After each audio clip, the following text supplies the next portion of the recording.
कहानी की शुरुआत होती है एक रसल नाम के आदमी से, जो जेल में बैठकर अपनी कहानी बता रहा था। उसके हिसाब से उसने एक ऐसी डकैती को अंजाम दिया था जिसका आज तक कोई भी पुलिस वाला पर्दाफाश नहीं कर पाया। फिर वो शुरुआत से बताता है कि उसने इस कारनामे को कैसे अंजाम दिया। जिस दिन उसे बैंक में चोरी करनी थी, उस दिन उस बैंक में कई देशों के नागरिक मौजूद थे।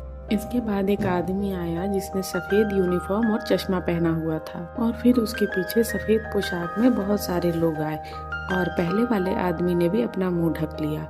उसके बाद इन्होंने बैंक के मेन गेट को लॉक कर दिया। उसके बाद इन्होंने अपने हथियार निकाल लिए। इससे देखकर वहां मौजूद सभी लोग बहुत ज्यादा डर गए। फिर चोरों ने वहां स्मोक बॉम्ब्स छोड़ दिए।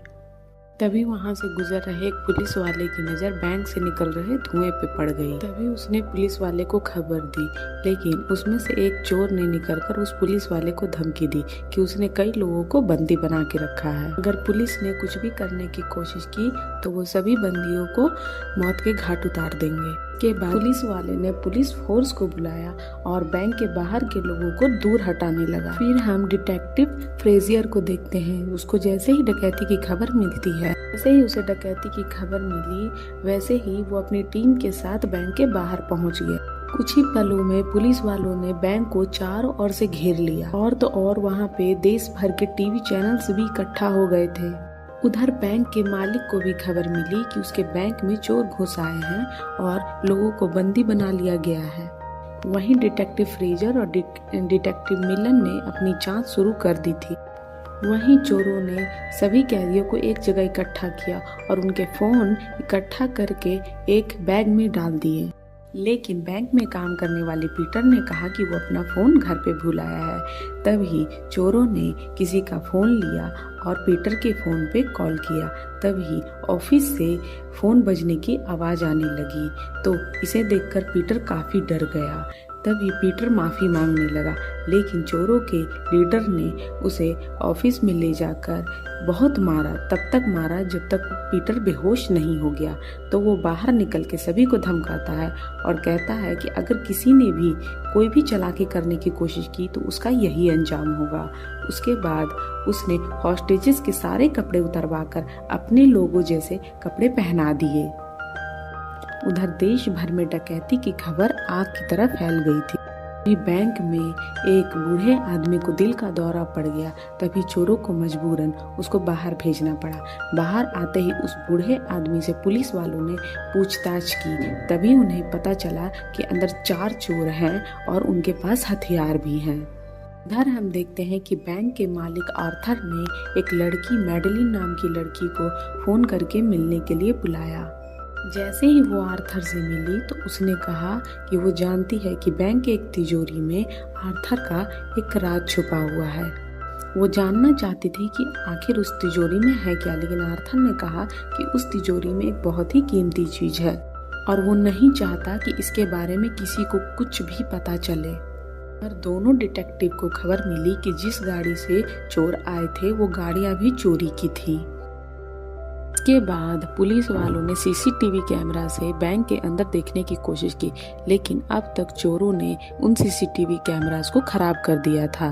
फिर अचानक चोरों ने एक हॉस्टेज के गले में बैग डालकर उसे बाहर भेज दिया। फिर जब पुलिस वालों ने उस बैग को लिया तो उसमें चोरों के लिखे हुए कुछ मांगे मिली।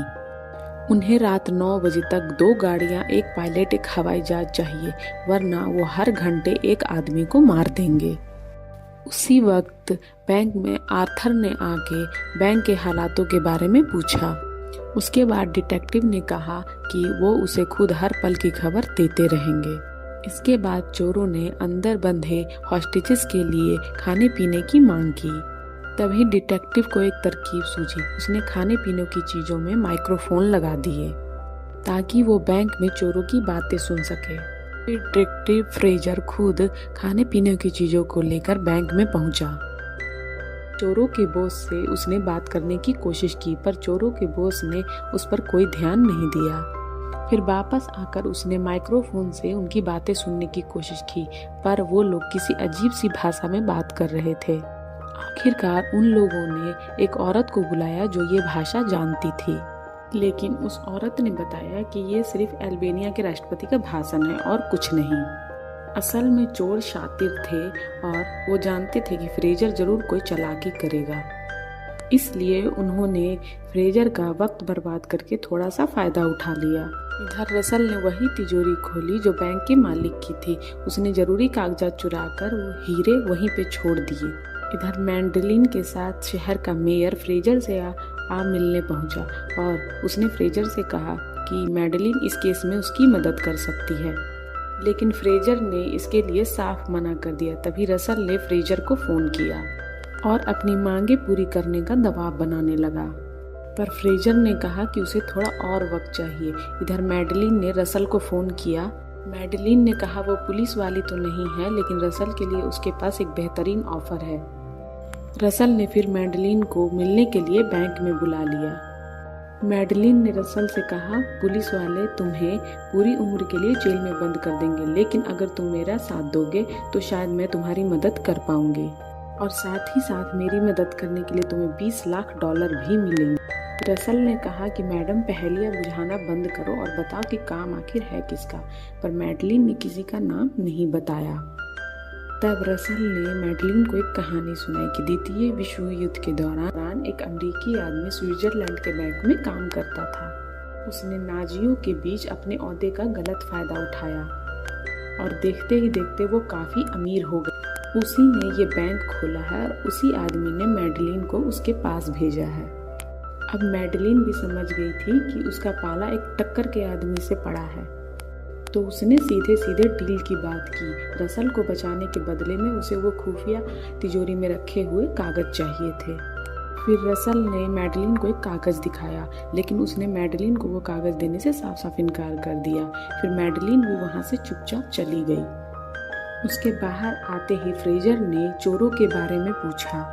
तब मैडलिन ने कहा कि चाहे कुछ भी हो जाए, रसल किसी को मारेगा नहीं, वो सिर्फ अपनी बात मनवाने के लिए धमकियां दे रहा है। तभी फ्रेजर ने रसल को फोन किया। फ्रेजर ने कहा कि हवाई जहाज तैयार है, लेकिन उससे पहले वो खुद बैंक में आकर कैदियों की जांच करना चाहता है। रसल मान गया। फिर फ्रेजर बैंक के अंदर जाकर सभी हॉस्टेजेस को देखने लगा। उसको देखने के बाद उस हॉस्टेजेस से बात की और उसके बाद वो बैंक से बाहर जाने लगा। जाते जाते उसने रसल से कहा कि चाहे जो भी हो वो रसल को उम्र कैद की सजा दिलवा के रहे। तब रसल ने कहा पूरे कॉन्फिडेंस से कि मैं तुम्हारी आंखों के सामने से निकल जाऊंगा और तुम मुझे पहचान भी नहीं पाओगे। ये सुनकर फ्रेजर ने उस पर अचानक से हमला कर दिया, पर उधर एक और चोर ने आके फ्रेजर के सर पे बंदूक रख दी। तब रसल ने कहा अगर हमारी मांगे पूरी नहीं हुई तो ये सब एक एक करके मरेंगे। और फिर फ्रेजर पुलिस टेंट में वापस लौट आया और उसने कहा कि उसे ये तो पूरा यकीन है कि रसल किसी को जान से नहीं मारे। तभी वहाँ पे एक ऑफिसर आता और फ्रेजर को बताता है कि तुम्हें इस केस से निकाल दिया गया है, अब इस केस को और कोई और ऑफिसर देखेगा। दरअसल जो नया ऑफिसर था वो बैंक पर हमला करके कैदियों को आज़ाद कराने की प्लान बना रहा था, और तो और उन सबको उन बॉम्ब्स को भी ढूंढना था जो चोरों ने बैंक में लगाए थे। फिर उधर फ्रेजर को चोरों के भेजे हुए बैग में एक डिवाइस मिला। तब उसे समझ में आया कि अब तक चोर उन सारे पुलिस वालों की बातें सुन रहे थे। उसने तुरंत कैप्टन को फोन करके बैंक पर हमला करने से रोका, क्योंकि चोर पहले से ही इस बारे में जानते थे। इधर चोरों की गैंग सही में पुलिस का सामना करने की तैयारी कर रही थी। उन्होंने सारे हॉस्टेजेस को एक जगह इकट्ठा करके पहले माले पे भेज दिया और नीचे एक बहुत बड़ा धमाका कर दिया। फिर उन्होंने हॉस्टेजेस को रिहा कर दिया और उस भगदड़ में वो भी इनके साथ बाहर आ गए। कैप्टन ने सारे पुलिस को गोलियां चलाने से रोका, क्योंकि सारे हॉस्टेजेस बाहर आ रहे थे। उन्होंने सबको गिरफ्तार कर लिया और बैंक में घुसकर चप्पा चप्पा छान मारा, पर उन्हें चोरों का नामो निशान तक नहीं मिला। हैरानी की बात ये थी कि चोरों ने पैसों को तो हाथ तक नहीं लगाया, और तो और उनके सारे हथियार भी नकली थे। अब वो समझ गए थे कि चोर बाकी लोगों के साथ बाहर निकल गए हैं, इसलिए उन्होंने सारे लोगों से कड़ी पूछताछ की। लेकिन इतनी कोशिशों के बाद भी वो असली चोरों की पहचान नहीं कर पाए, क्योंकि उनके चेहरे तो किसी ने नहीं देखे थे। आखिरकार सरकार के ऑफिसर्स वहां पहुंचे और कोई सबूत न मिलने के कारण उन्होंने फ्रेजर से केस बंद करने को कहा। फ्रेजर ने वहां तो हाँ कर दी, पर वो इस केस को सुलझाए बिना मानने वाला नहीं था। उधर मैडलिन आर्थर से मिली और उसने बताया कि वो खुफिया फाइल रसल ने चुराकर अपने पास रख ली ताकि आर्थर उसके खिलाफ कोई कदम न उठा सके। दरअसल उस फाइल के अंदर आर्थर के खिलाफ सबूत थे कि कैसे उसने यहूदियों के साथ बदसलूकी करके नाजियों से करोड़ों रुपए कमाए थे, और शायद इसी का बदला लेने की फिर आर्थर ने कहा कि वो काफी जवान था और सफलता का नशा उसके सर पे चढ़ा हुआ था, जिसकी वजह से वो अच्छे बुरे का फर्क ही भूल गया। इसके बाद हम रसल को देखते हैं, जो कि जेल में नहीं एक छोटे से कमरे में था। दरअसल जब उसने वो फाइल चुराई तो उसने मालिक के बेशकीमती हीरे भी चुरा लिए, और वो बैंक के ही एक बेसमेंट में छोटे से कमरे में था। इस घटना के एक हफ्ते के बाद उसके साथी उसे लेने आए। तभी हम देखते हैं कि फ्रेजर भी उस बैंक में घुस रहा था। फिर फ्रेजर रसल से टकरा गया, लेकिन फ्रेजर रसल को नहीं पहचान पाया। फिर रसल अपने साथियों के साथ गाड़ी में जा बैठा। उधर फ्रेजर ने आर्थर की तिजोरी खुलवाई, जहां उसे एक हीरे वाली अंगूठी और एक कागज मिला।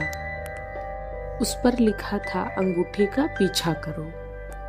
फ्रेजर सीधा आर्थर से मिलने पहुंचा और उस अंगूठी के बारे में पूछा।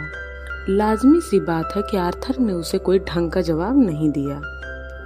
जब उसने मैडलिन से पूछा तो मैडलिन ने बताया कि दरअसल ये अंगूठी एक यहूदी परिवार की थी, पर उनके एक दोस्त ने उनसे गद्दारी करके उनको नाजियों के हवाले कर दिया और खुद इस अंगूठी का मालिक बन गया। ये सुनकर आखिरकार फ्रेजर अपने घर लौट आया। तब उसने देखा कि असली हीरा तो उसके जेब में ही था। तब उसे एहसास हुआ कि बैंक में जिस आदमी से वो टकराया था वो रसल ही था। आखिरकार रसल ने अपनी बात पूरी कर दी थी। वो फ्रेजर की आंखों के सामने से निकल गया और फ्रेजर उसे पहचान नहीं पाया। पर रसल तो फाइल के अलावा कुछ चुराने ही नहीं आया था। वो जानता था कि फ्रेजर को पैसों की जरूरत थी, इसलिए उसने ये हीरा चुराकर फ्रेजर की जेब में रख दिया ताकि उसकी थोड़ी मदद हो जाए। अगर वीडियो पसंद आई तो चैनल को लाइक कर देना, सब्सक्राइब करें और मिलते हैं अगली वीडियो में।